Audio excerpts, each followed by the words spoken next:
All right, you ready, Hugh? Yep. Here we go. So, whoops. Wait, Victoria, what? Stop doing that. It's naughty. I'm not sure what that means. Victoria, stop doing that. That's naughty. Who's Victoria? All right, ready? Mm-hmm. Okay, here we go. The movie Paddington is now available on Blu-ray, DVD, and on demand. And joining us is the star of Paddington, Hugh Bonneville. Hugh, when were you first introduced to Paddington the bear, and was he an integral part of your childhood?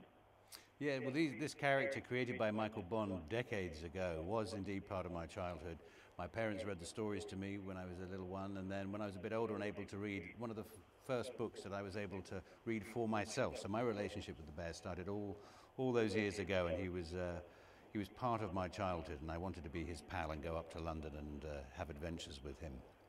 The bear is a little bit more symbolic to British audiences than here in the U.S.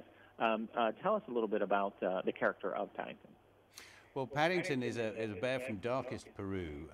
He leaves Peru to come to London. He stows away on a boat and arrives at Paddington Station, where the Brown family, of which I play Mr. Brown, meet him. And he's looking for a home, and reluctantly, in my case, we take him in while we try and find the correct home for him. But a series of adventures means that actually he comes to live with us permanently and actually opens up our family and reunites them. Not that they were falling apart, but gives them a new sense of purpose and a new sense of cohesion.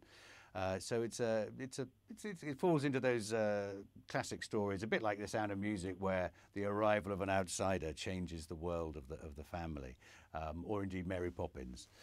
So it's got that sense of a journey of bringing people together. And in Paddington's case, he's looking for a home, and the Browns give it to him. And what was it like to create the movie? Paddington was obviously animated CGI. Talk about the experience of acting towards something that's not there. Well, all acting is using your imagination to some degree or other, and in our case, we had to use it quite a lot because, as you say, the bear wasn't there, wasn't present most of the time. We had references to what he would ultimately look like, but we were often using thin air or a stick with a bit of sticky tape on, or an actress, Lauren, who was the same height as Paddington, and she'd walk through the shots with us. So it was a very technical experience. But we also had a wonderful physical comedian who acted out some of the scrapes that Paddington might get into. There's a lovely scene early on in the movie in a tea room where Paddington tries to eat a sticky bun and drink tea, and it gets into all sorts of a mess. And to have this physical comedian acting all that out was a great help for when we finally let the cameras roll. And of course there was nothing there to look at, but I could imagine what Paddington was up to. And lo and behold, when I saw the finished movie, there he was. Now, did you have a most memorable scene to film, or one of the funnest films one of the funnest scenes to film? Can you share some memories of that? I think actually probably rehearsing the sequence in which I dress up as a cleaning lady was a lot of fun, trying to work out with the guy who played the security guard quite how ridiculous we could make this scene and yet hopefully stay on the side of vague credibility.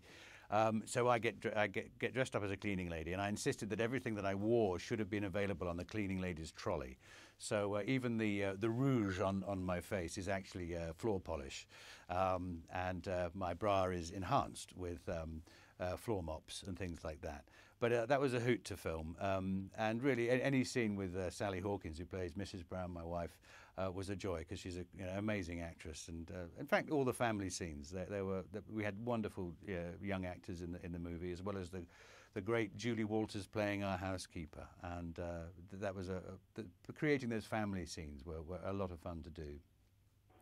Sounds like a film that families will enjoy gathering around the TV set and putting in the DVD and watching. Now, is your son looking forward to having a copy of this at home? My son is 13, and when he came out of the movie and he said, "At last, Dad, you're in something good after like a billion years." So, but no, I watched it first with a 5-year-old on one side and a 75-year-old on the other, and they equally had a good time. So it's something for all the family. It really is. Excellent. And then, of course, one last question about the upcoming closing season of Downton Abbey. Has the tone changed at all that you're all saying goodbye? What insight from the set can you bring? Well, we're nearly halfway through filming the final season of Downton, and there'll be mixed feelings at the very end of it. And we haven't yet. I think the day I'll start reflecting on it will be when we finish, in each room, so to speak. The last time we shoot in the library, or the last time we shoot in the dining room, and you sort of think back over the 6 years that we will have been in those rooms. That'll be quite a strange feeling, but. It's a delicate thing knowing when to call a halt, and I think Julian Fellows, who writes every single episode, knew that the time was right. So it's been a wonderful, wonderful thing, but it's time to call it a day. Excellent. Well, thank you so much for joining us again, Paddington, on Blu-ray, DVD, and on demand. Hugh, thanks for talking to us. Thank you.